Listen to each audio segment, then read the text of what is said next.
Hello friends, चलिए आज एक नए टॉपिक पे हम लोग डिस्कस करते हैं। और आज का जो टॉपिक होगा वो आपके जॉब में, आपके घर में, फ्रेंड के बीच, हर जगह ये आपको काम देगा।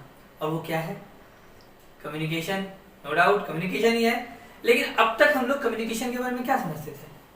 कम्युनिकेशन के लिए हमें साउंड, वॉइस, लैंग्वेज बस। लेकिन नहीं, ब्रॉडली कम्युनिकेशन दो तरह की होती है। चलिए हम लोग बात करते हैं।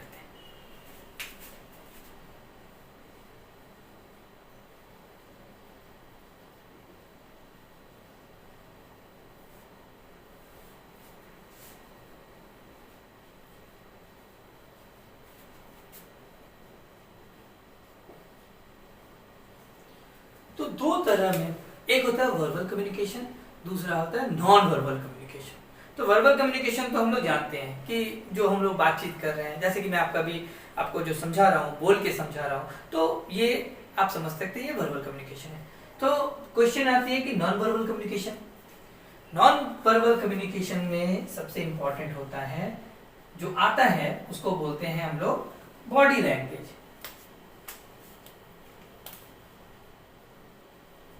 ठीक है, बॉडी लैंग्वेज। बॉडी लैंग्वेज में क्या है, हम लोग बॉडी लैंग्वेज को अगर देखें तो बॉडी लैंग्वेज एक बहुत बड़ा रोल प्ले करता है आपके व्यक्तित्व को निखारने में। आपने गौर किया होगा, स्कूल्स, कॉलेजेस या आप जो इतने बड़े हुए हैं, इस समय आप बहुत तरह के लोगों से मिले होंगे। कोई कोई लोग आपको डायनामिक लगते होंगे, किसी से मिलके आपको लगता है कि वाह कितना अच्छा। सिर्फ कपड़े से नहीं, वो इंसान अगर आपके सामने किसी भी ड्रेस में, एक टी शर्ट में भी अगर खड़ा हो तो लगता है कि यार क्या पर्सनैलिटी है। और कोई इंसान सूट में भी है तो उसका पर्सनैलिटी हमें जज नहीं करता है। क्यों? ये उसका बॉडी पॉस्चर की वजह से होता है। और ये बॉडी पॉस्चर भी जो है ना, दो तरह के होते हैं। ठीक है, कॉन्शियस, नॉन इनकॉन्शियस, और जिसको बोला जाता है एक अनकॉन्शियस या इनकॉन्शियस। अगर आप बोले, आप गौर करोगे कि कोई कोई इंसान ऐसे खड़ा होता है, कोई इंसान ऐसे खड़ा होता है। ठीक है, ये खड़ा होने का बात नहीं है, वो जान के खड़ा नहीं हो रहा है, वो एक उसकी आदत बन चुकी है। तो ऐसा बॉडी पोस्चर को हम लोग क्या कहेंगे? जिसके बारे में वो अवेयर नहीं है, वो नॉन कॉन्शियस बॉडी पोस्चर है। शायद उसको पता नहीं कि हाथ ऐसे, उसका खुद का वो बॉडी पोस्चर, उसको लगता होगा कि वो परफेक्ट है, लेकिन वो परफेक्ट नहीं है। और वो उसका नहीं परफेक्ट होना उसके जॉब में, उसके स्कूल में, उसके घर में, हर जगह ना उसका एक नेगेटिव ऑरा तैयार करता है कि वो पर्सनैलिटी, वो डरा हुआ इंसान है, इस टाइप का एक छवि उसका बन जाता है। ठीक है, और कुछ कुछ आदतें होती हैं हमारी, अरे खड़ा रहने का, ऐसे खड़े हैं हम लोग, अरे यार ऐसे कर रहे हैं, या एक हमने वो आदत को लिया हुआ है शो ऑफ कर, अपने आप को एक ढांचे में तैयार करने के लिए। तो वो कॉन्शियस है, जो जान के जिस बॉडी पोस्चर को हम लोग लेते हैं उसको कॉन्शियस बॉडी पोस्चर कहते हैं। और जो अनजाने में हमारे साथ रहता है उसको अनकॉन्शियस बॉडी पोस्चर कहते हैं। तो हमें ये बहुत ज्यादा जरूरी है जानना कि क्यों बॉडी लैंग्वेज जरूरी है। इंटरव्यू में मैक्सिमम बच्चे जब इंटरव्यू का नाम सुनते हैं उनको बहुत डर लगता है कि हाउ टू वॉक इंटरव्यू, कि इंटरव्यू में वॉक इन कैसे करें। सबसे पहले बच्चों को यही प्रॉब्लम होता है। सही बोल रहा हूँ ना? बहुत ज्यादा। तो हम लोग बॉडी लैंग्वेज के बारे में जब बात करते हैं तो इंटरव्यू, वॉक इन, ये एक बहुत बड़ा क्वेश्चन आता है हमारे पास कि वॉक इन कैसे करें।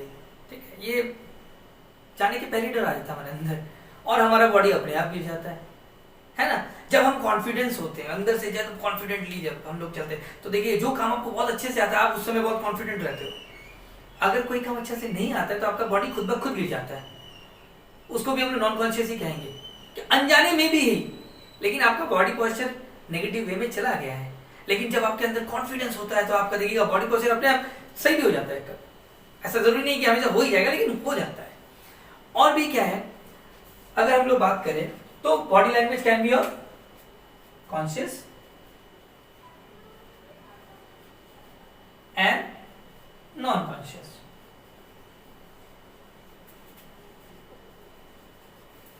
Conscious and non conscious. तो इसके बाद हमारा एक और बहुत इंपॉर्टेंट चीज आता है जिसको हम लोग बोलते हैं फेशियल एक्सप्रेशन।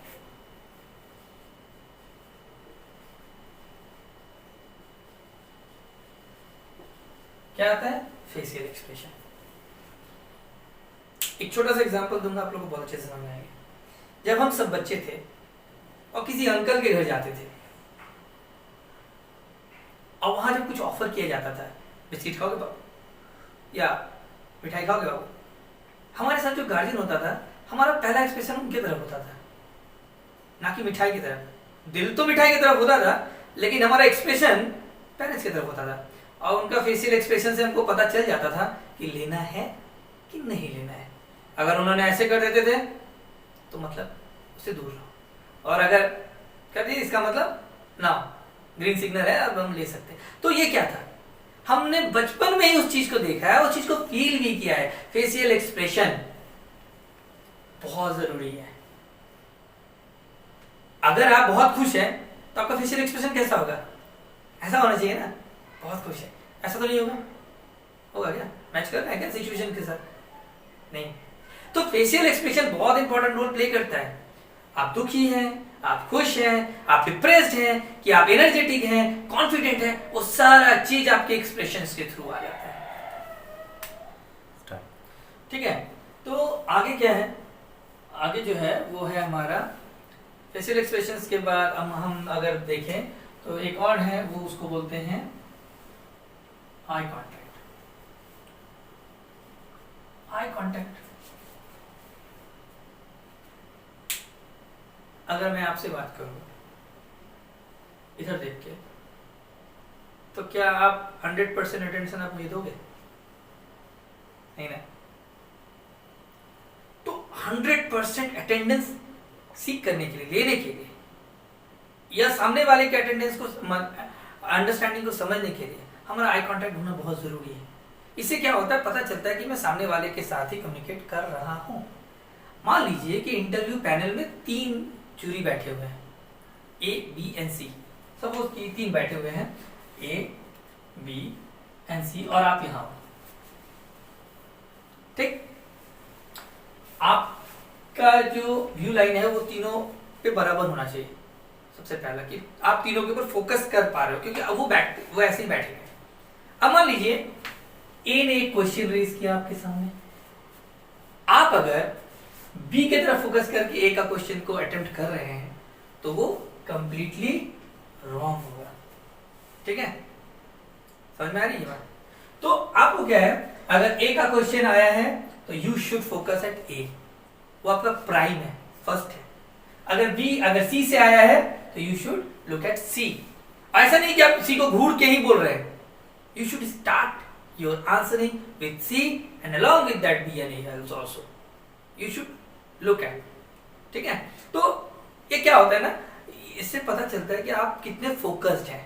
आई कांटेक्ट आपके फोकस को ही डिटरमाइन करता है। ठीक है, तो बात समझ में आई? तो बाकी की जो भी क्लासेस होंगी वो मेरी नेक्स्ट वीडियो में आएंगी।